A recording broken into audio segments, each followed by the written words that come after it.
نبينا ومولانا محمد وعلى آله وصحبه أجمعين. أما بعد، فقد قال الله تعالى في القرآن المجيد والفرقان الحميد: فأعوذ بالله من الشيطان الرجيم.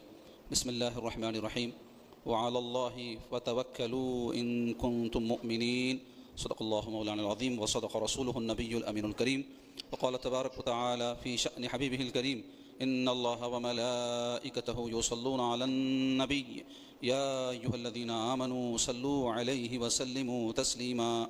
اللهم صل على سيدنا ومولانا محمد وعلى آله وصحبه وبارك وسلم. اللهم صل وسلم وبارك على حال محمد وعلى آل محمد. برادر اسلام، پچھلے کچھ جمعوں سے میں سلسلہ وار موضوعات پر آپ کو مخاطب ہوں، اور وہ موضوع ہے منجیات، یعنی وہ کام یا وہ باتیں جو نجات دینے والی ہیں. نجات کہتے ہیں جہنم سے بچ جانے کو، عذاب الہی سے محفوظ ہو جانے کو.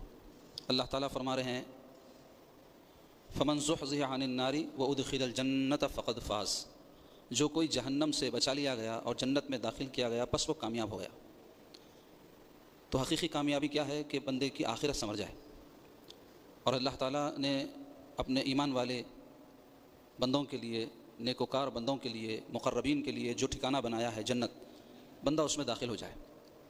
تو اس کے لیے ضروری ہے کہ وہ اس کے مقابل یا اس کے برعکس جو مقام ہے جس کو جہنم کہتے ہیں، جو کفار، فساق، فجار کے لیے اللہ نے تیار کیا ہے، اس سے وہ بچ جائے. اور ہم جانتے ہیں دنیا میں کامیابی کے لیے انسان کو محنت کرنی پڑتی ہے، اسباب اختیار کرنے پڑتے ہیں، کوشش کرنی پڑتی ہے، اور بغیر سبب کے یہ دنیا میں کام نہیں بنتے.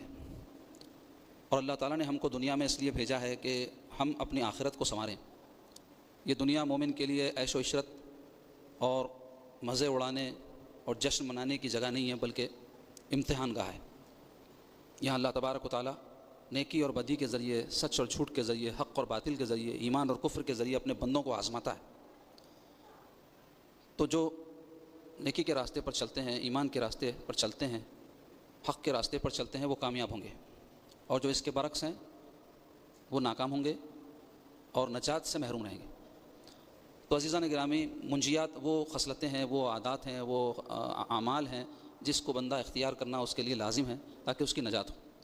تو ان میں نے توبہ کے فضائل اور اس کی تاکید، صبر و شکر کی فضیلت اور اس کی اہمیت، خوف و رجا کے بارے میں کچھ باتیں، اور پچھلے اپنے بیان میں صدق اور اخلاص کے حوالے سے کچھ باتیں بیان کی تھی.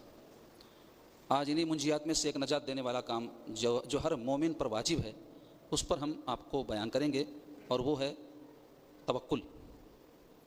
توکل کے معنی ہوتے ہیں بھروسہ کرنا، کسی پر اعتماد کرنا، اپنا معاملہ کسی کے حوالے کر دینا.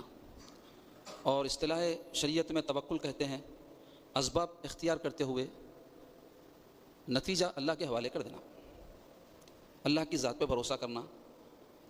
اور اس کی بڑی تاکید قرآن مجید اور احادیث مبارکہ میں آئی ہے، جس کے حوالے سے کچھ باتیں انشاءاللہ آگے ہم بیان کریں گے. لیکن ایک بنیادی بات جو اس حوالے سے ہم کو سمجھنے کی ضرورت ہے وہ یہ ہے کہ توکل توحید کے ساتھ جڑی ہوئی ہے. توحید اور توکل لازم و ملزوم ہے. توحید کے بغیر توکل کا تصور نہیں کیا جا سکتا، اور توکل بندے کو حاصل ہی نہیں ہو سکتا اگر وہ موحد نہ ہو. تو توحید کو سمجھے بغیر ہم توکل کو نہیں سمجھ سکتے. توحید کسے کہتے ہیں؟ توحید کہتے ہیں اکتائی کو، ایک ماننے کو. ہمارے دین کی اساس، اسلام کی بنیاد، قرآن مجید اور احادیث مبارکہ کی تعلیمات کا بڑا حصہ توحید کی تاکید، فضیلت پر مبنی ہے.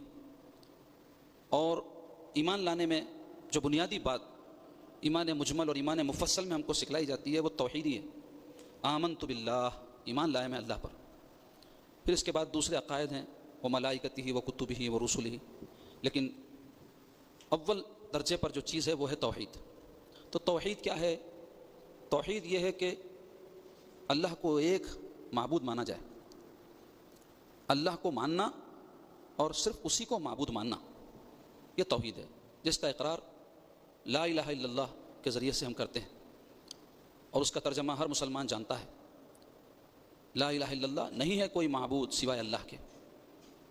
یعنی لا الہ میں وہ اقرار کر رہا ہوتا ہے، اللہ تعالیٰ نفی کر رہا ہوتا ہے تمام مخلوقات سے وصف الوہیت کی، لا الہ نہیں ہے کوئی معبود، یعنی ہر شے سے وصف الوہیت، صفت الوہیت، معبودیت کی صفت کی نفی ہو رہی ہے، لا الہ نہیں ہے کوئی معبود، اور الا اللہ میں اقرار ہو رہا ہے اللہ تعالیٰ کی وحدانیت کا، اس کی معبودیت کا، کہ کوئی معبود نہیں ہے، اگر کوئی ہے تو وہ صرف اللہ ہے۔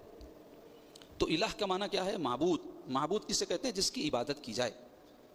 تو لا الہ الا اللہ کے اقرار کے ساتھ بندہ کیا کرتا ہے؟ اللہ ہی کو اپنا معبود مانتا ہے، یعنی کسی کو اپنا معبود نہیں مانتا، نہ جھاڑ کو، نہ پہاڑ کو، نہ سورج کو، نہ چاند کو، نہ بت کو، نہ ولی کو، نہ نبی کو، کسی کو اپنا معبود نہیں مانتا، صرف اللہ کو مانتا ہے اور صرف اسی کی عبادت کرتا ہے۔ یہ ہے توحید کی ایک اجمالی تعریف، جس کا جاننا ہر ایک مسلمان کے اوپر فرض ہے۔ لا الہ الا اللہ کا اقرار بندے کو پاک کرتا ہے نا، کیونکہ یہ کلمے کو کہتے ہیں کلمہ طیبہ، پاک کلمہ۔ تو جب بندہ زبان سے اس کو ادا کرتا ہے، زبان پاک ہو جاتی ہے۔ دل میں اس عقیدے کا جو ہے وہ یقین رکھتا ہے کہ اللہ کے سوا کوئی معبود نہیں، دل پاک ہو جاتا ہے، کس سے؟ شرک سے، کفر سے۔ تو عزیزان گرامی، توحید ہمارے دین کی اساس ہے۔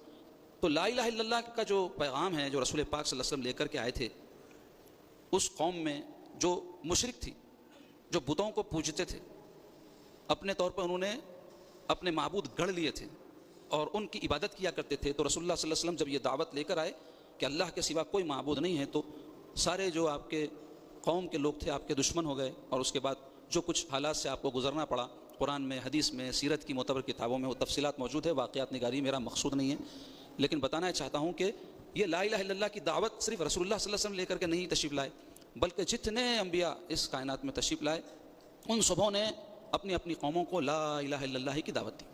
حضرت آدم لا الہ الا اللہ، آدم نبی اللہ، حضرت ابراہیم لا الہ الا اللہ، ابراہیم رسول اللہ، اسی طرح موسیٰ رسول اللہ۔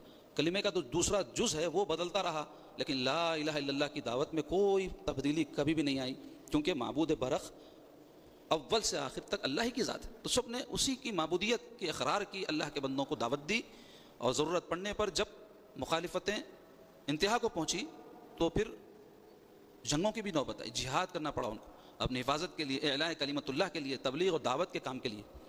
تو عزیزان گرامی، یہ ایسا کلمہ ہے جس کے بڑے فضائل ہیں اور بڑی اس کی جو ہے اہمیت ہے ہمارے دین میں۔ ہر ایک مسلمان کے لیے ضروری ہے کہ وہ لا الہ الا اللہ کے معنی کو سمجھے، توحید کو جانے اور اس کا یقین رکھے۔ اب دیکھنا یہ ہے کہ لا الہ الا اللہ میں جو دعوت ہے، ہر مسلمان جو لا الہ الا اللہ کا قائل ہے وہ اللہ کو معبود مانتا ہی ہے، اللہ کے علاوہ کسی کی عبادت نہیں کرتا، اور اگر اللہ کے علاوہ کسی اور کو بھی عبادت میں شریک کرتا ہے تو وہ شرک کرتا ہے، اور جہالت کی وجہ سے اگر کوئی ایسا کام کرتا ہے جو عبادت میں خاص اعمال اللہ کے لیے ہیں تو وہ گناہ کا کام کرتا ہے، کبیرہ گناہ میں مبتلا ہے، لیکن عقیدہ رکھتا ہے اللہ ہی معبود ہے تو وہ مشرک نہیں ہو سکتا۔ میں یہ بات اس واسطے کہہ رہا ہوں کہ کئی مسلمانوں میں ایسے فرقے، ایسی جماعتیں ہیں جو توحید کا نام لے کر رد شرک کے نام پر مسلمانوں کو مشرک کہتے ہیں۔ یہ بات بھی غلط ہے۔ کوئی جاہل سے جاہل بھی اگر مسلمان ہو، آپ یقین جانیں کہ وہ اگر جہالت کے بنیاد پر کوئی ایسا کام کر رہا ہے جو ایک مسلمان کو نہیں کرنا چاہیے، لیکن وہ معبود کسی اور کو نہیں مانتا، معبود صرف اللہ ہی کو مانتا ہے، اس لیے کسی کو مشرک کہنا بہت بڑا گناہ ہے، کافر کہنا بہت بڑا گناہ ہے، کیونکہ حدیث پاک میں آیا ہے اگر کوئی کسی مسلمان کو کافر کہے اور وہ کافر نہ ہو تو وہ کفر پلٹ کر کہنے والے کی طرف آ جاتا ہے، یعنی وہ کافر ہو جاتا ہے۔ اس واسطے یہ بڑا احتیاط کا معاملہ ہے۔ تو ہم کو چاہیے کہ ہم توحید کی تعلیم حاصل کریں، اور اس حوالے سے آپ کو بتاتا چلوں کہ توحید میں بھی درجے ہیں۔ عام مسلمان کے لیے اللہ کو الہ مان لینا یہ کافی ہے، لیکن ایک اللہ کا خاص جو بندہ ہوتا ہے، اللہ کو معبود ہم مانتے ہیں نا، بھائی سبھی مانتے ہیں، تو اس کو معبود کیوں مانتے ہیں؟ غور کرنے کی ضرورت ہے۔ بھائی جھاڑ معبود کیوں نہیں ہے؟ پہاڑ معبود کیوں نہیں ہے؟ سورج معبود کیوں نہیں ہے؟ چاند معبود کیوں نہیں ہے؟ نبی ولی معبود کیوں نہیں ہے؟ اللہ ہی معبود کیوں ہے؟ تو آپ کو خاص توحید کیا ہے وہ سمجھ میں آئے گی۔ وہ یہ ہے، اللہ ہمارا معبود اس واسطے ہے کہ اللہ صرف معبود نہیں ہے بلکہ وہ ہمارا خالق بھی ہے، وہ ہمارا مالک بھی ہے، وہ ہمارا رازق بھی ہے، اور 99 صفات جو قرآن و حدیث سے ثابت ہیں وہ سارے صفات کا حامل ہے، جس میں رزق دینا، حاجت روائی کرنا، ربوبیت جس کے ساتھ اللہ نے اپنے کلام میں سب سے پہلے سورہ فاتحہ میں اس کا ذکر فرمایا تو اپنی اسی صفت کو بیان فرمایا، الحمدللہ رب العالمین، تمام تعریفیں اللہ تعالیٰ کے لیے جو تمام عالموں کا رب ہے، پروردگار ہے۔ رب کسے کہتے ہیں؟ رب کہتے ہیں شے ناقص کو بتدریج درجہ کمال کو پہنچانے والا۔ رب کی تعریف جو علماء نے بیان کی ہے وہ کیا ہے؟ شے ناقص کو، ناقص یعنی کمی والی کوئی چیز کو پورا کر دینا، تکمیل کو پہنچا دینا. مثلا آپ دیکھیں کہ بچہ جو پیدا ہونے سے پہلے ماں کے پیٹ میں رہتا ہے تو ایک نطفے کی صورت میں باپ کی پیٹ سے ماں کے پیٹ میں پہنچتا. اب ماں کے پیٹ میں اللہ تعالیٰ اس کی پروردگاری فرماتا ہے، خون کا لوتھڑا، پھر گوشت کا لوتھڑا، پھر اس میں ہڈیاں پیدا فرماتا ہے. فجعلناہ سمیعا بصیرا، پھر اس کو اللہ تعالیٰ فرما رہے ہیں ہم سمیع اور بصیر بنا دیتے ہیں. ایک وہ نطفے کا خطرہ کہ جو بہہ جائے تو کہاں چلا جاتا ہے پتہ نہیں لگتا، لیکن جب وہی ماں کے پیٹ میں قرار پکڑ لیتا ہے تو اللہ تعالیٰ کی پروردگاری کی شان ایسی ظاہر ہوتی ہے کہ اس میں نبتلی ہی اللہ تعالیٰ فرما رہے ہیں ہم الٹ پھیر کرتے ہیں، یعنی اس نطفے کو ہم خون کے لوتھڑے میں بدلتے ہیں اور پھر اس کو گوشت کے لوتھڑے میں بدلتے ہیں، پھر اس میں ہڈیاں پیدا کرتے ہیں، پھر اس میں جان ڈالتے ہیں، پھر اس کو دیکھتا، سنتا، سوچتا، سمجھتا، کرتا، کراتا انسان بنا کر دنیا میں لاتے ہیں. لیکن اس نقص کے پیش نظر رکھتے ہوئے آپ غور کیجئے کہ وہاں تو وہ ناقص تھا، لیکن دنیا میں جب آیا تو وہ چلتا ہے، پھرتا ہے، بولتا ہے، کھاتا ہے، لڑتا ہے، جھگڑتا ہے، جیتا ہے، مرتا ہے، مارتا ہے، یہ سب جو کر رہا ہے وہ ماں کے پیٹ میں کر سکتا تھا؟ نہیں. تو ایک کمال اس میں پیدا ہو گیا، وہاں ایک نقص تھا، یہاں کمال ہے. پھر اس طرح اس کی عمر بڑھتی ہے، جوان ہو جاتا ہے، پھر بوڑھا ہو جاتا ہے، پھر اس کی زندگی کا خاتمہ ہو جاتا ہے. تو اس کے ماں کے پیٹ میں نطفے سے لے کر کے قبر تک پہنچنے تک اس کے جتنے مراحل زندگی ہے اس کو کس نے چلایا؟ اس کی پروردگاری کس نے کی؟ ماں کے پیٹ میں اس کو زندہ کس نے رکھا؟ دنیا میں آنے کے بعد خود کھا پی نہیں سکتا تو ماں کی چھاتیوں میں دودھ پیدا کر کے کس نے اس کو زندہ رکھا؟ جب وہ غذا کھانے کے قابل ہوا تو اس کو دانت کس نے دیے؟ جب وہ چلنے کے قابل ہوا تو اس کو چلنا کس نے سکھلایا؟ بات کرنا کس نے سکھلایا؟ سوچنا کس نے سکھلایا؟ یہ سب اللہ کی ربوبیت کی شان ہے. تو یہ صرف انسان کی مثال میں آپ کو دے رہا ہوں، لیکن اللہ تعالیٰ تو رب العالمین ہے، رب الانسان نہیں ہے.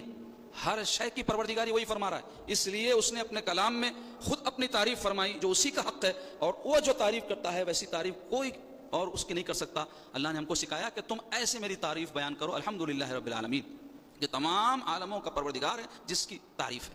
تعریف کے قابل وہی ذات ہے. ہر مخلوق میں جو کمال آپ دیکھ رہے ہیں وہ اس رب کا پیدا کرتا ہے، اس لیے ہر ایک کی تعریف لوٹتی ہے اسی کی طرف. تو بہرحال عزیزان گرامی، توحید میں ایک ہے توحید الوہیت یعنی اللہ کو معبود مان لینا، ایک ہے توحید ربوبیت. اللہ کو معبود آپ کیوں مان رہے ہیں؟ آپ کسی اور کو معبود کیوں نہیں مان رہے ہیں؟ صرف اللہ ہی کو کیوں مان رہے ہیں؟ تو ہم کہیں گے اللہ ہمارا خالق، اللہ ہمارا مالک، اللہ ہمارا رب ہے، اللہ ہم کو زندگی دینے والا ہے، اللہ ہم کو موت دینے والا ہے، اس لیے ہم اس کو اپنا معبود مانتے ہیں. تو یہ تو ہوئی توحید. تو جیسے توحید میں درجے ہیں کہ عام طور پہ توحید میں صرف اتنا ہے کہ آپ الہ مان لیں نجات ہو جائے گی، صرف اللہ ہی کو معبود مان لیں، اس کی عبادت کرتے رہیں نجات ہو جائے گی. لیکن ہم کو یہ بھی غور کرنے کی ضرورت ہے کہ وہ جو ہمارا الہ ہے کیا صرف ہمارا الہ ہے وہ معبود ہے اور کچھ نہیں ہے؟ نہیں، ہمارا خالق بھی ہے وہ، ہمارا مالک بھی ہے وہ، ہمارا رازق بھی ہے وہ، محی زندگی دینے والا ہے، ممیت موت دینے والا ہے، رب پروردگار ہے ہمارا. اس واسطے اس نے اپنے صفات بیان فرمائے. قرآن مجید میں ہم پڑھتے ہیں تو کئی مقامات پر آپ دیکھتے ہیں ہر 2-4 آیات کے بعد واللہ عزیز و حکیم، واللہ غفور رحیم.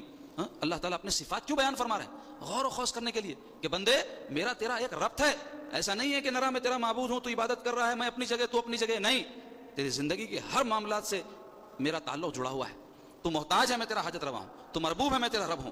تو مردہ ہے، میں تجھے زندہ کیا ہوں. تو بہرا ہے، میں تجھے سناتا ہوں. تو اندھا ہے، میں تجھے دکھاتا ہوں. تو چل نہیں سکتا، میں تجھے چلاتا ہوں. یہ ہے توحید کا اعلیٰ درجہ. اور صرف یہاں تک بھی بات پوری نہیں ہوتی، اور بھی درجے ہیں، لیکن اتنی بات بھی ہم سمجھ لیں تو ہماری توحید درست ہو جائے گی، کیونکہ توکل کا تعلق اسی توحید سے جو ہمارا آج کا موضوع ہے. کیوں؟ اس لیے کہ ہم کو کہا جاتا ہے اللہ نے حکم دیا، رسول نے حکم، اللہ پر بھروسہ کرو. کیوں اللہ پر بھروسہ کرو؟ اس لیے کہ کارساز وہی ہے، اس لیے کہ رب وہی ہے، اس لیے کہ خالق و مالک وہی ہے، اس لیے کہ حاجت روا وہی ہے. تو جب وہی تمہارا خالق، مالک، رازق، محی، ممیت ہے تو سوائے اس کے کہ تم اس پہ بھروسہ کرو، کس پر کرو گے؟ اسی پر تم کو بھروسہ کرنا چاہیے. اس واسطے اللہ تعالیٰ کیا فرما رہے ہیں؟ وَعَلَى اللَّهِ فَلْيَتَوَكَّلِ الْمُتَوَكِّلُونَ. بھروسہ کرنے والوں کو صرف اللہ ہی پر بھروسہ کرنا چاہیے. لیکن ایک بات کی اور میں وضاحت کرتا چلوں کہ اس کا یہ مطلب نہیں ہے کہ اللہ نے اسباب میں کوئی طاقت نہیں رکھی ہے. اسباب میں اللہ نے طاقت رکھی ہے. سمجھنا کیا ہے؟ اسباب میں بذات طاقت نہیں ہے، طاقت اللہ نے رکھی ہے، لیکن اسباب کے جو اعتبارات ہیں اس کو بھی ہم کو برتنا پڑے گا. مثلا ایک آدمی ہے، اس کو روزی کون دیتا ہے؟ اللہ دیتا ہے. یہ بات تو مسلمان مانتا ہی ہے، مگر اللہ کسی سبب سے دیتا ہے. ایسا نہیں ہے کہ روزی آسمان سے ٹپک رہی ہے، نوالے نیچے اتر رہے ہیں، خان آسمان سے اتر رہے ہیں. اللہ تعالیٰ نے اس کائنات کو اسباب کے تحت کر دیا ہے. ہر سبب میں مسبب اللہ کی ذات، ہر اثر میں مؤثر اللہ کی ذات. یہ اعتقاد رکھنا توحید ہے، نہ کہ اسباب کی قوت کا انکار کر دیا جائے. دیکھو، کوئی مسلمان سے پوچھے کہ اولاد کون دیتا ہے تو توحید کا تقاضا یہ ہے مسلمان کہے کہ اللہ دیتا ہے، اور یقیناً اللہ ہی دیتا ہے. لیکن کیا اولاد آسمان سے ٹپکتی ہے؟ ہرگز نہیں. اللہ نے کیا کیا؟ یہاں سبب بنایا. ایک مرد اور عورت جب نکاح کے بندھن میں بنتے ہیں، ان کا آپس میں تعلق قائم ہوتا ہے، تو پھر جا کر کے اولاد ہوتی ہے. اسی طرح اللہ تعالیٰ نے دیگر چیزوں میں بھی اثرات رکھے ہیں، کسی میں ہمارے فائدے رکھے ہیں، کسی میں نقصان رکھا ہے. اللہ نے حکم دیا کہ تم کھانا کھاؤ، زندہ رہو گے. کوئی کہے گا میں کھانا نہیں کھاتا، اللہ پہ بھروسہ کرتا ہوں، مر جائے گا، کیونکہ اللہ نے ایسا حکم نہیں دیا ہے. اللہ نے تمہارے جسم کو جو تقاضے رکھے ہیں، اللہ پر ایمان رکھتے ہوئے ان تقاضوں کو تم کو پورا کرنا پڑے گا. ایسے ہی اللہ نے زہر کو پیدا کیا جو مار دیتا ہے. کوئی کہے کہ میں اللہ کا نام لے کر زہر کھا لوں گا، تو ایسا کرنے پر بھی ہو سکتا ہے وہ مر جائے. اللہ بچا لے تو بچا لے، لیکن کھا کر مر جائے گا. کیا مسلمان آگ میں جل کر نہیں مرتے؟ کیا مسلمان پانی میں ڈوب کر نہیں مرتے؟ کیا مسلمان کوئی حادثے کا شکار ہو کر نہیں مرتے؟ تو یہ دنیا اسباب سے چلتی ہے. یہ بات کی وضاحت اس لیے کر رہا ہوں، کئی لوگ ہیں کہ اہل اللہ کے اختیارات کا انکار کر دیتے، انبیاء علیہ السلام کے معجزوں کا انکار کرتے تھے، اور ان کے بزرگان دین کے کرامات کو مذاق بناتے. یہ کہتے کہ یہ کیسا ہوتا، سب کرنے والا اللہ ہے، انہوں ایسا کیسا کر دیا. تو یہ سمجھنے کی ضرورت ہے کہ جو اللہ نے زہر میں مارنے کی طاقت رکھی ہے، اسی اللہ نے اپنے کسی ولی میں کوئی کرامت رکھی ہے. اللہ نے جیسے زمزم میں شفا رکھی ہے، ویسے ہی اللہ نے اپنے کسی نبی کے دست اقدس میں معجزہ رکھا ہے کہ اس سے پانی کے چشمے ابل جائیں. اللہ کی شان ہے. تو اس کو سمجھنے کی ضرورت ہے. اس کو کہتے ہیں حفظ مراتب. کہیں ایسا نہ ہو کہ توحید کے نام پر، توکل کے نام پر اللہ تعالیٰ نے جو تاثیرات رکھی ہیں کسی میں، اس کا ہم انکار کر دیں. اس کا بھی خیال رکھیں. اس واسطے علم کی ضرورت ہے، صحبتوں کی ضرورت ہے. نئی خالی توحید کی باتیں، شرک کے رد کی باتیں، بدعت کے نام کے اوپر ایسی باتیں لوگ جو کرتے ہیں، بہت سارے ایسے ہیں وہ ٹھوکر کھا جاتے ہیں. وہ کیا کرتے ہیں؟ اللہ تعالیٰ کی وحدانیت کا اقرار تو کر رہے ہوتے ہیں، لیکن اللہ تعالیٰ نے جن ہستیوں کی تعظیم کا حکم دیا ہے، جن کی ادب کا حکم دیا ہے، جن کو معجزات عطا فرمائے ہیں، اور اہل سنت کے عقیدے کے مطابق انبیاء کے معجزات حق ہیں، اولیاء کے کرامات حق ہیں، یعنی سچے ہیں، اس کا انکار کر دیتے ہیں. تو ہم کو اعتدال پر رہنا ہے. اللہ تعالیٰ کا جو مقام ہے اس میں کسی کو شریک نہیں کرنا ہے. انبیاء کی جو شان ہے اس میں کسی کو شریک نہیں کرنا ہے. نہ ان کے مرتبے کو گھٹانا ہے، نہ اپنی طرف سے ان کے مرتبے کو بڑھانا ہے. اللہ نے جس کا جو مرتبہ رکھا ہے، جس کی جو شان رکھی ہے، اس کو ماننا بھی توحید میں داخل ہے. کیونکہ ہم یہ مانتے ہیں کہ کسی شے میں قوت نہیں ہے، لا حول ولا قوت الا باللہ. تو اگر کسی نبی سے معجزہ صادر ہوا ہے تو وہ نبی سے نہیں ہوا ہے، اللہ نے کروایا ہے. تو اگر ہم نبی کے معجزے کا انکار کریں، ولی کی کرامات کا انکار کریں، تو یہ کیا ہوگا؟ ہم نے اللہ نے جو ان میں کمال رکھا ہے، اللہ کے اس کمال کا انکار کر رہے ہیں انڈائریکٹلی. یہ بات سمجھنے کی ضرورت ہے. تو بہرحال عزیزو، توحید اور توکل ایک دوسرے سے جڑے ہوئے ہیں. اس کا تعلق ہے انسان کے یقین سے، دل سے. اس کا تعلق، توکل کا تعلق ظاہر سے نہیں ہے. ہم کو یہ حکم دیا گیا ہے کہ تم اللہ پر بھروسہ کرو. کہاں سے؟ دل سے. لیکن دنیا میں جو اسباب ہیں اس کو اختیار کرو، جیسا کہ انبیاء علیہ السلام کی سنتوں سے، اور سب سے بڑھ کر کے ہمارے پیارے آقا علیہ الصلوۃ والسلام کی جو ہے حیات پاک سے ہم کو یہی بات معلوم ہوتی ہے کہ اسباب اختیار کرتے ہوئے اللہ پر بھروسہ کرنا ہے. ترک اسباب کے ساتھ توکل نہیں ہوتا. آپ دیکھیں کہ جب حضرت ابراہیم علیہ الصلوۃ والسلام اپنے زوجائے پاک اور اپنے صاحبزادے اسماعیل علیہ السلام کو لے جا کر کے اس سرزمین پر مکہ مکرمہ میں، آج جہاں کعبۃ اللہ شریف ہے، وہاں چھوڑ دیے. چھوڑ کر جب آپ واپس جا رہے تھے تو بی بی ہاجرہ جو آپ کی زوجہ پاک حضرت اسماعیل کی والدہ ہیں، وہ حضرت ابراہیم اپنے شوہر سے پوچھتی ہیں کہ آپ ہم کو کس کے بھروسے پہ چھوڑ کے جا رہے ہیں؟ تو آپ کوئی جواب نہیں دیتے. پھر 2-3 مرتبہ پوچھنے پر آپ کہتے ہیں اللہ. کیسی پاکیزہ بی بی تھی جب انہوں نے سنا اپنے شوہر کی زبان سے کہ اللہ کے بھروسے چھوڑ کر جا رہا ہوں، اللہ کا نام آ گیا، تو فرماتی ہیں اے ابراہیم آپ جائیے. جس اللہ کے بھروسے آپ مجھے اور میرے اس شیرخوار بچے کو چھوڑ کر جا رہے ہیں، اللہ مجھے اور میرے بیٹے کو ضائع نہیں کرے گا. پھر آپ دیکھیں اس کے بعد اس سرزمین پر پانی نہیں تھا، اور اپنے صاحبزادے کے لیے پانی کی تلاش میں آپ ایک پہاڑ سے دوسرے پہاڑ کی طرف دوڑی، جس کو صفا و مروہ کہتے ہیں، اور آج جا کر حجاج جو ہے سعی کرتے ہیں، اس کے بیچ میں دوڑتے ہیں. وہ حضرت بی بی ہاجرہ کی سنت ہے جو وہ ادا کرتے ہیں کہ آپ ایک پہاڑ سے دوسرے پہاڑ کی طرف دوڑی. بظاہر ان کے دوڑنے سے پانی ان کو مل جائے، کوئی ایسے حالات وہاں نہیں تھے، لیکن ان کا جو توکل تھا اللہ کی ذات پر، اس کے نتیجے میں اللہ نے پتھر سے پانی برآمد کر دیا، جس کو زمزم کہتے ہیں. اسی طرح حضرت سیدنا ابراہیم علیہ الصلوۃ والسلام کو جب نار نمرود میں ڈالا جا رہا تھا، اس وقت جبرائیل علیہ السلام، تفسیروں میں آیا ہے اس آیت کے ضمن میں جہاں یہ واقعے کا ذکر ہے کہ جبرائیل علیہ السلام حاضر خدمت ہو کر کہتے ہیں ابراہیم کوئی حاجت؟ کہیے میں ابھی اپنا پر ہلاتا ہوں، آگ ٹھنڈی ہو جائے گی. تو آپ نے فرمایا کہ آپ سے کوئی حاجت نہیں. تو کہا کہ اللہ سے دعا تو کر لیجیے. تو کہتے ہیں جانتا ہے وہ میرا رب جلیل، اب آگ میں پڑتا ہے اس کا خلیل.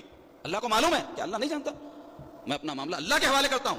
تو جب آگ میں آپ کو پھینکا گیا تو قرآن مجید میں اللہ تعالیٰ فرما رہے ہیں وَقُلْنَا يَا نَارُ كُونِي بَرْدًا وَسَلَامًا عَلَىٰ إِبْرَاهِيمَ. ہم نے آگ کو حکم دیا کہ اے آگ ابراہیم پر ٹھنڈی ہو جا اور سلامتی والی ہو جا. تو یہ کیسے ہوا؟ آگ کا کام تو جلانا ہے، آگ کیوں نہیں جلائی؟ اس واسطے کہ حضرت ابراہیم علیہ السلام کا توکل اللہ کی ذات پر اتنا مضبوط تھا کہ آگ کی کیا مجال ہے کہ اپنے ایسے متوکل بندے کو اللہ کے جلا دے یا دھکا پہنچائے یا نقصان پہنچائے. تو عزیزو، جتنی توحید بندے کی مضبوط ہوتی ہے نا، اللہ کی ذات پر اس کا بھروسہ بھی اتنا مضبوط ہوتا ہے. تو ہم کو یہ سمجھنے کی ضرورت ہے کہ نفع و ضرر کی مالک اللہ کی ذات. ہم کو اگر کوئی فائدہ پہنچتا ہے تو فائدہ پہنچانے والا صرف سبب ہے. کوئی سیٹ کچھ پیسے لا کے دے دیے، کوئی شاگرد کچھ استاد کو دے دیا، یا کوئی مرید اپنے مرشد کو کچھ دے دیا، ذریعہ ہے یہ. لیکن اصل میں ذات اللہ کی ہے جو اس ذریعے سے آپ کو کوئی چیز پہنچاتی ہے. اس کے برعکس نقصان بھی اگر آپ کو کوئی پہنچتا ہے تو کوئی چیز ذریعہ ہے جو آپ کو نقصان پہنچا رہی ہے، لیکن جب تک اللہ نہ چاہے آپ کو نقصان نہیں پہنچ سکتا. یہ ایمان کی آپ کے یقین کی کیفیت ہونی چاہیے. جب ایسی کیفیت ہوگی تو حضرت ابراہیم کا واقعہ، بی بی ہاجرہ کا واقعہ آپ کے پیش نظر رہے کہ کیا کچھ ہو سکتا ہے. اللہ تعالیٰ کیا فرما رہے ہیں؟ وَإِن يَمْسَسْكَ اللَّهُ بِضُرٍّ فَلَا كَاشِفَ لَهُ إِلَّا هُوَ وَإِن يُرِدْكَ بِخَيْرٍ فَلَا رَادَّ لِفَضْلِهِ. غور کرو کیا ارشاد پاک ہے اللہ. اس آیت پاک میں غور کرو. فرما رہے ہیں وَإِن يَمْسَسْكَ اللَّهُ، اور اگر اللہ پہنچائے کوئی چیز تجھ کو، یا اللہ کی طرف سے پہنچے کوئی چیز تجھ کو، بِضُرٍّ، ضر کہتے ہیں تکلیف دہ، پریشان کن، مصیبت. تو کیا معنی ہوا؟ اگر اللہ تجھے کوئی ضر یعنی تکلیف پہنچائے، کوئی مصیبت پہنچائے، ناموافق حالات تیری زندگی میں آ جائے، تو وَإِن يَمْسَسْكَ اللَّهُ بِضُرٍّ فَلَا كَاشِفَ لَهُ إِلَّا هُوَ، تو اس کو کوئی نہیں کھول سکتا سوائے اللہ کے. کوئی اس کو دور نہیں کر سکتا سوائے اللہ کے. وَإِن يُرِدْكَ بِخَيْرٍ، اور اگر وہ ارادہ کر لے تیرے بارے میں کوئی بھلائی کا، کہ تجھ کو کوئی فائدہ پہنچ جائے، کوئی اچھی چیز پہنچ جائے، کوئی نعمت تجھ کو مل جائے، فَلَا رَادَّ لِفَضْلِهِ، تو کس کی مجال ہے کہ اس کو لوٹا دے؟ کون ہو سکتا ہے جو اس کو پلٹا دے؟ اس آیت پاک پر ایک مومن کا ایمان ہونا چاہیے. آج آپ دیکھیں کہ مسلمانوں کا کیا حال ہے. ہمارے اندر جو مسائل مصائب، یہ تو ہر زمانے میں رہے میرے بھائی. کون سا زمانہ ایسا رہا کہ انسان کو بھوک نہیں لگتی؟ کون سا زمانہ ایسا نہ رہا کہ اس کو بیماری نہیں آتی؟ کون سا زمانہ ایسا رہا کہ حالات ناموافق نہ ہو؟ یہ پارٹ آف لائف ہے، زندگی کا حصہ ہے. آدم سے ایدم اور قیامت تک یہ چیزیں انسان پہ پیش آنے والی ہے. اس کو مصائب کہتے ہیں. کوئی زمانہ اس سے خالی نہ رہا. لیکن دور حاضر میں ہم دیکھ رہے ہیں کہ عدم توکل کی وجہ سے قوم مسلم متزلزل ہے. چھوٹی چھوٹی باتیں مسلمانوں میں دیکھنے میں آتی ہے کہ ان کو پریشان کر دیتی ہیں، ان کو ہلا کے رکھ دیتی ہیں. خودکشی کے واقعات، لڑائی جھگڑے کے واقعات، قتل کے واقعات، بدلہ لینے کے واقعات، نفرت کے واقعات، حسد کے واقعات. یہ کیوں ہو رہے ہیں؟ اس کی وجہ یہ ہے اللہ کی ذات پر بھروسہ نہیں ہے. تو ہوتا کیا ہے، آدمی کو جب اللہ کی ذات پر بھروسہ نہیں ہوتا تو وہ اسباب پر بھروسہ کرنے لگتا ہے. اپنے طور پہ قانون جیسے کہتے ہیں ہاتھ میں لے لیتا ہے. اب دیکھو کوئی آدمی مجرم ہے، اس نے کوئی جرم کیا اور حکومت اس کو سزا نہیں دی، تو آدمی کیا کرتا ہے؟ قانون اپنے ہاتھ میں لے لیتا ہے بدلہ لینے کے لیے. کیوں؟ اس کو حکومت پر سے اعتماد ختم ہو گیا، قانون پر سے اعتماد ختم ہو گیا. تو ایسے ہی ہمارا بھی اللہ پر سے اعتماد ختم ہو جانے کے نتیجے میں آج ہمارے معاشرے میں یہ مسائل. توکل کے بڑے فوائد اور فضائل ہیں، اس کی بڑی تفصیل ہے. میں مختصراً آپ کو توکل کرنے کے فوائد، کیا فائدے ہیں وہ، اور عدم توکل کے کیا نقصانات ہیں، مختصر بیان کروں گا. تو سب سے پہلے توکل کرنے کے فائدوں میں یہ ہے، اللہ تعالیٰ کی محبت بندے کو حاصل ہوتی ہے، یعنی اللہ چاہتا اس کو. اللہ کا وعدہ ہے ان اللہ یحب المتوکلین، بے شک اللہ تعالیٰ توکل کرنے والوں سے محبت فرماتا ہے، پسند کرتا ہے اللہ تعالیٰ متوکلین کو. تو اللہ کے اعتماد پہ بھروسہ ہونا چاہیے نا، مومن اگر ہے تو ہونا ہی چاہیے. اور اسی طرح اطمینان قلبی بندے کو نصیب ہوتا ہے جو اللہ پر بھروسہ کرتا ہے، اللہ پہ توکل کرتا ہے. تو وہ مطمئن کیوں ہوتا ہے؟ وہ جانتا ہے میں کچھ نہیں ہوں، دنیا میں کوئی کچھ نہیں ہے، مگر میرا رب ہے جو بہت کچھ نہیں سب کچھ ہے اور جو چاہے کر سکتا ہے.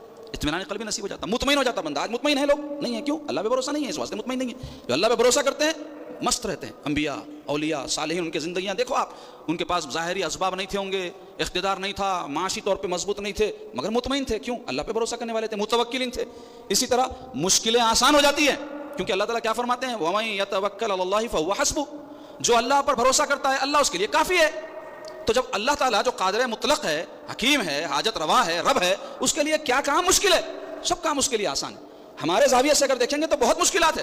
اس کی عظمت، اس کی شان، اس کی قدرت کے لیے کوئی چیز مشکل نہیں ہے. صرف بات یہ ہے کہ اس سے اپنا کنیکشن جڑ جائے، تعلق جڑ جائے، وائر لگا ہوا ہے، کرنٹ آ جائے اس کے اندر. توکل کا کرنٹ جب پیدا ہو جاتا ہے تو پھر مشکلیں آسان ہو جاتی ہے، زندگی روشن ہو جاتی ہے.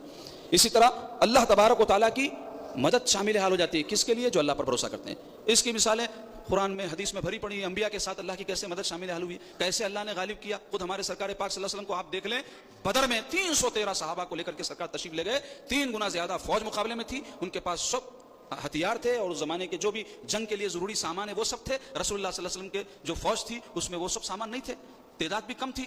لیکن رسول اللہ صلی اللہ علیہ وسلم کی ذات گرام سید المتوکلین کی ذات ہے، تو اللہ پر کامل یقین تھا، تو اللہ تبارک و تعالیٰ نے غلبہ عطا فرمایا. اور بھی کئی واقعات اس حوالے سے. اس طرح ایمان کی تکمیل ہوتی ہے کیونکہ کوئی آدمی اللہ کو معبود تو مانے لیکن اس پر بھروسہ نہ کر کے کسی اور پر بھروسہ کرے تو کیا وہ کامل مومن ہو سکتا ہے؟ کامل مومن وہ ہوتا ہے جو اللہ کو اپنا معبود ماننے کے ساتھ ساتھ نفع و ضرر کا مالک بھی مانے. نقصان اور نفع اللہ ہی کی طرف سے ہے، اس بات کو جب تک نہ مانے اس کے ایمان کی تکمیل نہیں ہو سکتی. اسی طرح اللہ تبارک و تعالیٰ پر جب بھروسہ کرتے ہیں اللہ ان کو ہمت عطا فرماتا ہے. ایسی ذات پر جس کے لیے کوئی بات مشکل نہیں ہے، بندہ بھروسہ کر رہا ہے تو پھر کیا فکر ہے اس کو. اسی طرح حسد، لالچ وغیرہ کی جو بری خصلتیں ہیں نا، متوکل میں کبھی پیدا نہیں ہو سکتی. کیونکہ آدمی کو حسد کب ہوتا ہے؟ کسی کو دیکھتا ہے کہ اس کو کچھ مل گیا اور مجھے نہیں ملا، جلن شروع ہو جاتی. اس کو دیکھ کر کے تکلیف ہوتی ہے، اس کے پاس یہ ہے یہ اور میرے پاس نہیں ہے. لیکن اگر کوئی اللہ پہ بھروسہ کرتا ہے، جانتا ہے ارے مجھے اس سے لینا دینا کیا ہے، اللہ نے جو میری قسمت میں رکھا ہے مجھے ضرور ملے گا، تو حسد کہاں سے اس کے دل میں پیدا ہوتا؟ ہرس اور لالچ کہاں اس کے دل میں پیدا ہوتی؟ تو یہ تو چند فوائد ہیں. اب نقصانات جس میں ہم گھرے ہوئے ہیں عدم توکل کی وجہ سے، اس میں پہلا نقصان تو یہ ہے کہ شدید ذہنی دباؤ، اس کو ہمارے زمانے میں انگریزی میں ٹینشن بولتے ہیں. آپ دیکھیے جو آدمی دیکھو ٹینشن میں کیوں ہے؟ اللہ پہ بھروسہ نہیں ہے تو ٹینشن ہی ہوتا. اللہ کے اوپر جو بھروسہ کرتے ہیں وہ بے فکر رہتے ہیں، کیونکہ نعم المولا و نعم النصیر، اس کی شان یہ ہے بہترین مددگار اور بہترین جو ہے ہمارا مولا اور بہترین ہمارا مددگار اللہ تعالیٰ ہے.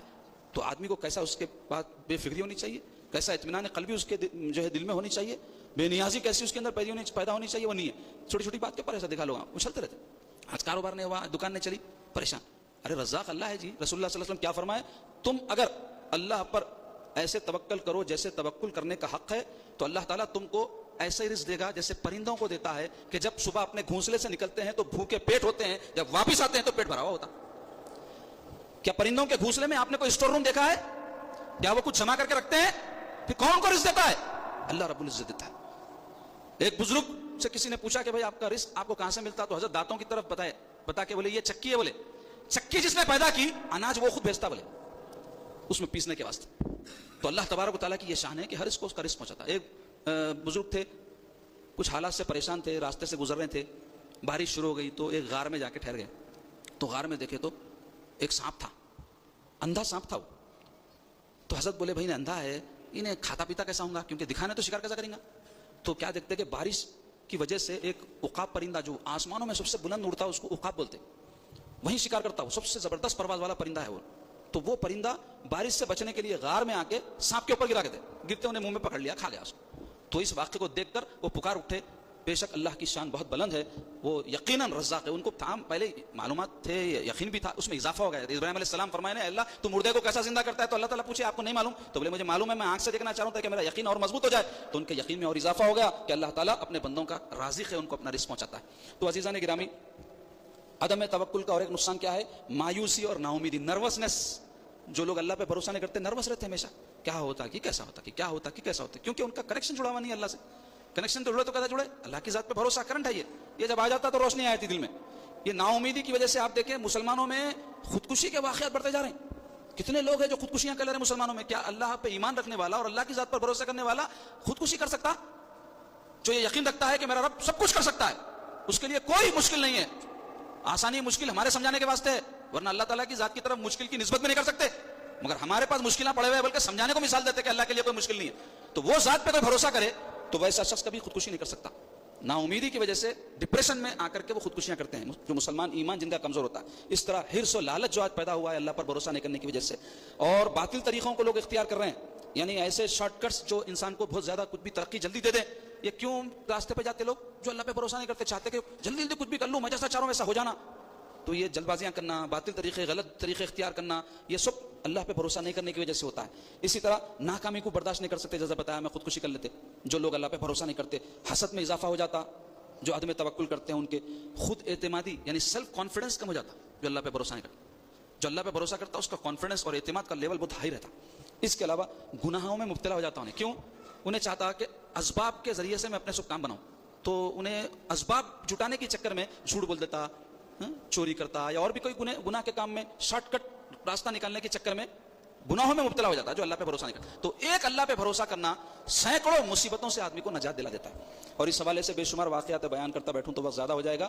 آخر میں صرف ایک واقعہ بیان کرتا ہوں ترغیب کے لیے، یاد دہی کے لیے، کہ جب بھی یہ واقعہ یاد کرے توکل یاد آ جاتا. تو واقعہ کیا ہے؟ ایک بزرگ تھے حضرت ابو یعقوب بصری رحمۃ اللہ علیہ. وہ جو ہے کعبۃ اللہ شریف میں رہتے تھے اور وہاں خدمت انجام دیتے تھے. تو یہ قدیم زمانے کی بات ہے، اس وقت یہ سب سورسز نہیں تھے. لوگ حج کے لیے کوئی آئے تو جو خادم رہتے تھے، جو ملازم رہتے تھے، ان کی کچھ خدمت کر دیتے تھے. اور زیادہ تعداد بھی آ نہیں سکتی تھی کیونکہ سفر اتنا آسان نہیں تھا جیسا آج لاکھوں ہزاروں لوگ جا رہے ہیں. اس زمانے میں اتنا آسان نہیں تھا، سخت قسم کے راستے تھے، مشکل سے آدمی پہنچتا تھا. تو بہرحال وہاں اللہ پہ بھروسہ کر کے خدمت کرتے ہوئے کعبۃ اللہ شریف کی پڑے رہتے تھے. ایک موقع ایسا آیا 10 دن تک کھانے کے لیے کچھ میسر نہیں آیا. فاقہ کشی کی نوبت ہو گئی، جان نکل جائے ایسی حالت ہوگی تو تڑپ کر اٹھے کہ کچھ تلاش کروں اور کچھ مل جائے تو اس کو کھا لوں.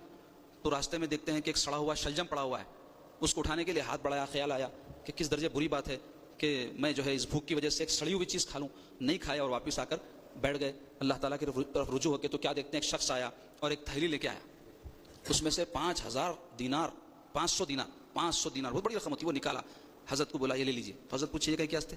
تو کہنے لگا ہم لوگ یہاں کعبۃ اللہ آنے کے لیے سفر پہ نکلے تھے، ہمارا جہاز طوفان میں پھنس گیا اور ڈوبنے کے قریب تھا، تو ہم لوگ منتیں کرنے لگے، تو کسی نے کچھ منت کی، تو میں یہ منت کیا کہ اگر صحیح سلامتی سے ہم مکہ مکرمہ پہنچ جائیں گے تو سب سے پہلے جو خادم مکے میں مجھے نظر آئیں گے میں 500 دینار ان کو دے دوں گا، تو وہ میں آپ کو 500 دینار دے رہا ہوں۔ تو حضرت فرمائے اور کیا ہے تھیلی میں؟ تو انہوں بولے کہ کھانے پینے کی چیزیں ہیں، بادام، یہ وہ جو سفر پہ نکلے تو خراب نہیں ہونا بلکہ رکھ لے کے جاتے نا۔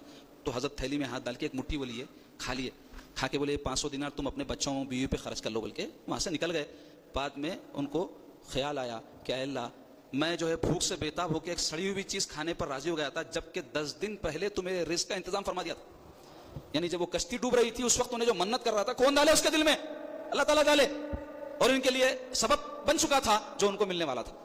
تو ایسی اللہ کی ذات ہے کہ بندہ سوچ بھی نہیں سکتا، وہاں سے اللہ تعالیٰ انتظام فرماتا۔ تو کبھی تو ایسا ہوتا ہم نہ بھی سوچیں، توکل نہ بھی کریں، تو جو ہم کو ملنا ہے ملتا، کیونکہ اللہ رب العالمین نے کفار اللہ پہ بھروسہ کر رہے ہیں کہ ہم کو نہیں مل رہا۔ ہم میں اور ان میں فرق یہ ہے کہ ہم توکل کے ہاتھ سے اپنا رزق لیتے ہیں اور وہ عدم توکل کے ساتھ لیتے ہیں۔ وہ اللہ پہ بغیر بھروسہ، بغیر ایمان کے لیتے ہیں، اس کا نتیجہ جہنم ہے، اور ہم ایمان کے ہاتھ سے لیتے ہیں، دنیا میں بھی ہمارے لیے بھلائی ہے اور آخرت میں بھی اللہ تعالیٰ نے ایسے لوگوں کے لیے درجات رکھے ہیں۔ تو علی اللہ فلیتوکل المتوکلون، اللہ تعالیٰ کا حکم ہے کہ بھروسہ کرنے والوں کو اللہ ہی پہ بھروسہ کرنا چاہیے، اور اس سے بہتر کس کی ذات ہے جو قادر مطلق حاجت روا رب العالمین ہے۔ اللہ پاک سے ہم دعا کرتے ہیں، اللہ اپنے حبیب پاک صلی اللہ علیہ وسلم کے صدقہ و طفیل میں ہم کو زمرہ متوکلین میں شامل فرمائیے۔ اے اللہ توکل کے حوالے سے جو ہم سے کوتاہیاں ہیں اس کو معاف فرما دیجیے، ہم کو سچا موحد بنائیے۔ اے اللہ آپ سے، آپ کے رسول سے محبت کرنے والا بنائیے، اطاعت گزار فرما بردار بنائیے، اسباب کو اختیار کرتے ہوئے اسباب پر بھروسہ نہ کر کے آپ کی ذات پر بھروسہ کرنے والا بنائیے، اور غیب سے ہمارے لیے اسباب مہیا فرمائیے، کسی کا ہم کو محتاج نہ بنائیے، صرف اپنا محتاج بنائے رکھیے۔ وصلی اللہ تعالی علی سیدنا محمد وعلی آلہ وصحبہ اجمعین برحمتک یا ارحم الراحمین والحمد للہ رب العالمین۔